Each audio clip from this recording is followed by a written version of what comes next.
खाऊंगी, न खाने दूंगी, न चोरी करने दूंगी, न चोर बनने जो आंसू है ना अंगारे बनेंगे, अंगारे आने अंगारे बने हैं। अभी 5 साल की राजनीति है, 4.5 साल बचे हैं। मैं पोल खोलूंगी, बस तैयार रहिए, कॉन्फ्रेंस करूंगी, चोर का नाम बताऊं। की बैठक है, बोर्ड की बैठक है, 4-5 महीने पे दूसरी बोर्ड की बैठक हो रही है। तो कल की जो बैठक है उसी सिलसिले में कुछ सभी पार्षदों को सूचना तो सभी पार्षदों को गया था। कुछ पार्षदों आए मौजूदगी में, उनके साथ है ना कल की वार्ता के लिए कि कौन कौन मुद्दा मेन होना चाहिए जो जनता के हित के लिए हो, इसी पर विचार विमर्श करने के लिए एक धर्मशाला में बैठक थी। उसका फिर क्या हुआ वहाँ? बैठक तो थी बहुत ही अच्छा, सब बातें अपनी अपनी रख रहे थे, पीएचडी का, बुटको का, सबका अपना अपना प्रॉब्लम हर वार्ड का बता रहे थे। कुछ अधिकारी के साथ अगले मीटिंग में बदतमीजी भी हो गई थी, उस पर भी डिस्कस हो रहा था कि ऐसा नहीं होना चाहिए था। इस डिस्कस के बीच ही में एक हमारे पार्षद प्रतिनिधि, हम तो उनका नहीं कहेंगे, सबसे पहले तो हम आपके चैनल से ये पूछना चाहते हैं कि अगर गवर्नमेंट या हमारे सरकार को स्कीम निकालती है कि महिलाओं को आगे प्रेरणा देना है, महिलाओं को आगे बढ़ना है, तो हमारी माँ बहनें बेटियां को इतना हिम्मत और हौसला है कि वो आगे बढ़ सकती है, लेकिन उसके जो पीछे जो टट्टू रहते हैं वो उनको बढ़ने नहीं देते, एक रिमोट कंट्रोल बनाना चाहते हैं। मैं रिमोट कंट्रोल नहीं हूँ, मैं अपना निर्णय, अपना जो भी विचार है मैं खुद प्रकट रखती हूँ, अब मैं फैसला करती हूँ। तो वार्ड पार्षद प्रतिनिधि जो थे कुछ, वो बीच में कुछ कुछ बोलना चाह रहे थे। तो मैं हमारे जो मंत्री महोदय हैं रिंकू जी, हमारे स्थायी समिति को, तो मैंने उनको कहा थोड़ा सा आप रुक जाइए, हमारे पार्षद महोदय को कुछ बोलने दीजिए, कुछ बोलना चाह रहे हैं। तो मैंने उनको मौका दिया बोलने के लिए कि जी बोलिए। वो बोलना नहीं, उनका पूरा माइंड मेकअप था, 3-4 वार्ड पार्षदों का इतना माइंड मेकअप था कि ये अपने मन से क्यों कोई काम करती है, क्यों कोई योजना डालती है, क्यों हमारे वार्ड में आके इंटरफेयर करती है।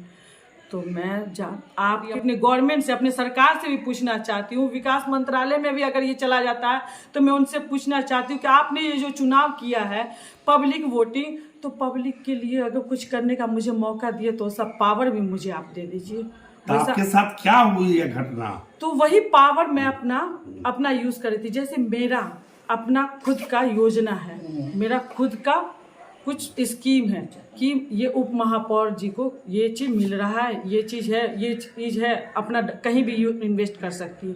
उसी हिसाब से हमें 2 समरसेबुल मिला, तो मैंने 2 समरसेबुल पहले अपने एक वार्ड 38 के लिए सोचा, लेकिन जगह नहीं होने के कारण मैंने वो 22 नंबर वार्ड, जो पब्लिक बहुत परेशान थी, 22 नंबर वार्ड, एक 40 नंबर वार्ड अविनाश का, उस वार्ड में मैंने अपना दोनों समरसेबुल योजना लिखित आवेदन दे दिया। उसमें उन पार्षद में से कोई पार्षदों को बहुत खुशी हुई कि नाजिया ने कोई जाति धर्म देख करके नहीं, उनको जो समझ में आया बहुत अच्छा काम किया। हम ये नहीं कह रहे हैं कि सारे पार्षद, हमारे बहुत सारे ऐसे पार्षद हैं जो मेरे काम को देख करके बहुत खुश है कि इसके मायने में कोई ऐसा भेदभाव नहीं है, लेकिन कुछ पार्षदों को इतनी प्रॉब्लम मुझसे है कि वो हमारे वार्ड में आके क्यों हस्तक्षेप की, हमारे वार्ड में आके क्यों ये योजना अपने मन से दी, हमको से पूछी नहीं, मेरे साथ चली नहीं, मेरे साथ कदम हमने जगह चिन्हित नहीं किया।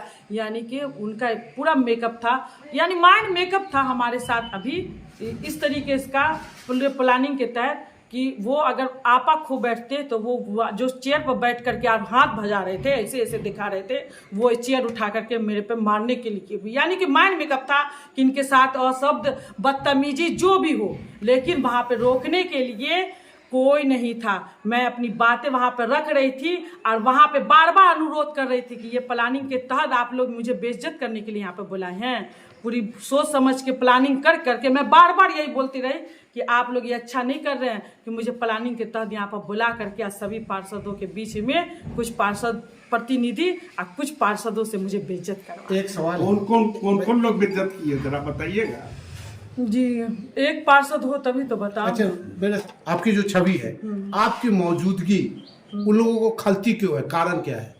देखिए, आप चोरी करने नहीं देते? नहीं, आप डकैती करने नहीं देते? नहीं, बता, आप बेईमानी करने नहीं देते? क्या आप सुन लीजिए, मैं एक आम इंसान हूँ, मैं आम इंसान बन के संघर्ष करके गई हूँ जनता के लिए कुछ करने का, लेकिन जब मैं वहाँ पे जाती हूँ, जब मुझसे नहीं हो पाता है तो मेरे आंखों से आंसू गिरने लगते हैं कि मैंने इतना संघर्ष करने के बावजूद मैं अपनी पब्लिक के लिए कुछ नहीं कर पा रही हूँ। जब उनको बार बार आधार कार्ड के लिए, बार बार उनको जन्म पत्री के लिए, बार बार उनको एक आवास योजना के लिए पूछने के लिए, बहुत सारी ऐसी चीज़ों के लिए आते हैं यहाँ, जब उनको मैं निराश होकर के, यानी ऐसा लगता है कि मैं यहाँ पर संघर्ष करके भी लगता है बेकार हूँ, मुझ में आप वो शक्ति नहीं है, मुझ में वो पावर नहीं है। मैं चोरी करने नहीं गई हूँ, मैं अपने बलबूते पे गई हूँ, बड़ों के दुआओं के साथ और छोटों के साथ हौसला हिम्मत के साथ गई हूँ समाज के लिए कुछ करने का। जो अपने खास तौर से जो गरीब पब्लिक है, जो हमारी गरीब जनता है, जो बहुत सारी चीज़ें मैं बार बार बोलती हूँ कि बहुत सारी ऐसी योजनाएं हैं, बहुत सारे ऐसे स्कीम है जो नगर निगम के माध्यम से हम जनता के बीच में ला सके, लेकिन जब मेरे हाथ में वैसा पावर नहीं है, मेरे हाथ में वैसा पावर नहीं है, तो मैं पूछना चाहती हूँ कि मुझे इतना संघर्ष करने से कोई फायदा नहीं हुआ। और रहा कि मुझे कोई वार्ड पार्षद नहीं चुन के लाए हैं। मैं पूछना चाहती हूँ, इस मरतबा वोटिंग जो मेयर और डिप्टी मेयर का हुआ है, कोई पार्षद चुन के नहीं लाया कि मैं दब के रहूंगी, मुझे जनता चुन के लाई है। अब मैं जनता के हित के लिए जो मुझे सही लगेगा मैं वो काम करूँ। रोने का कारण क्या है आपका? रोने का कारण ये है कि वहाँ पर बड़े होकर के भी मेरे साथ अपमान हो रहा था। उन्होंने मुझे वहाँ पर चाहते तो रोक सकते थे, वहाँ पर चाहते तो ऐसा कुछ होने नहीं देते, पहले ही बुला करके। उनके माइंड में अगर चल भी रहा था कि इसके साथ ऐसा होने वाला है, उप महापौर नाजिया हसन के साथ ऐसा होने वाला, वार्ड पार्षद बार बार मुझे साथ है ना, कुछ वार्ड पार्षदों को प्रॉब्लम हो रही है कि मैं क्यों कोई काम कर रही हूँ, मैं क्यों अपने माइंड से काम कर रही हूँ। नहीं रोक पाया आपको? बड़े कौन है ये? बड़े कौन है? बड़े कौन है? नगर निगम में हमारी मेयर साहिबा है, अस्थायी समिति के जो हमारे मंत्रिमंडल हैं वो सब थे। अपनी आवाज से चाहते तो रोक सकते थे, लेकिन मैंने बार बार कहा यहाँ पर प्लानिंग के तहत मुझे बुला करके बेइज्जत किया जा रहा है। प्लानिंग के तहत अगर संयम नहीं मैं रखती, मैं वहाँ पर से नहीं निकलती तो 1 मिनट भी नहीं होता, वो वार्ड पार्षद सब मुझ पे हाथ, प्रतिनिधि मुझ पे हाथ भी उठा सकते थे। तो इसलिए मैंने अपनी लाज बजाते हुए वहाँ पर से मीटिंग को स्थगित करते हुए मैं निकल गई। कितने पार्षद से जो आप पे आक्रोशित हुए, आपको बेइज्जती कर रहे हैं? कम से कम 5-6 पार्षद ऐसे थे। वैसे मुझे पता है 4-5 नहीं 8-9 खेमों की है इन लोग की टोली जो मुझे डिस्टर्ब करने का प्लान। नाम है कुछ? नहीं, अब देखिए किसी एक का नाम लूंगी तो प्रॉब्लम में हो जाएगा, मेरा क्यों ली, मेरा जब आप बैठक कर रहे थे तो वहाँ पर मेयर साहबा थी जी, वो नहीं आपको अपमान को बचा पाई? नहीं, एक समझिए कि एक नारी का उनका भी अपमान हुआ है।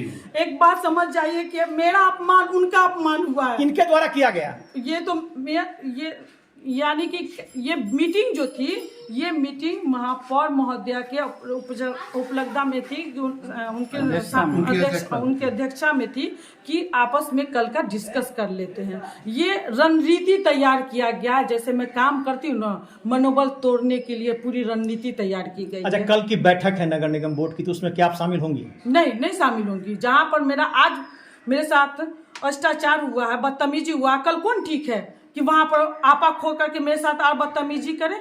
तो इसीलिए मैं कल की बोर्ड की मीटिंग में कोई शामिल नहीं होने वाली। पार्षद आपका विरोध क्यों कर रहे थे? आप आक्रोशित क्यों? जी, पार्षद मेरा विरोध इसलिए कर रहे थे कि मैं डोर टू डोर हर वार्ड जहाँ पर फोन आता है, जहाँ पर सूचना आता है, तब मैं वहाँ पे जनता के मिलने के लिए, जनता की समस्या सुनने के लिए, उनका समाधान आगे तक फॉरवर्ड करने के लिए, नहीं अगर मेरे से हो सकता है तो वो समाधान करने के लिए मैं जाने का पूरा प्रयास करती हूँ। मैंने एक सोशल वर्कर बन के पहचान बनाई है, तो मैंने कभी कोई जाति धर्म देख करके सोशल वर्कर वाला काम नहीं किया। आज नगर निगम में गई हूँ तो कोई जाति धर्म देख करके, लेकिन इतना बड़ा आरोप मुझे लगाया गया कि मैं जाति धर्म देख करके, आप मुझे बार बार कह रहे हैं कि घेराव करेंगे, आपको अपने वार्ड की जनता को ला करके आपके साथ और शब्द करेंगे, तो करे ना भाई, अगर मैं गलत हूँ तो करे मेरे साथ, लेकिन मैं गलत नहीं हूँ। लेकिन आज मुझे बहुत तकलीफ हुआ कि महापौर चाहती तो रोक सकती थी, उनसे मुझे ये उम्मीद नहीं थी।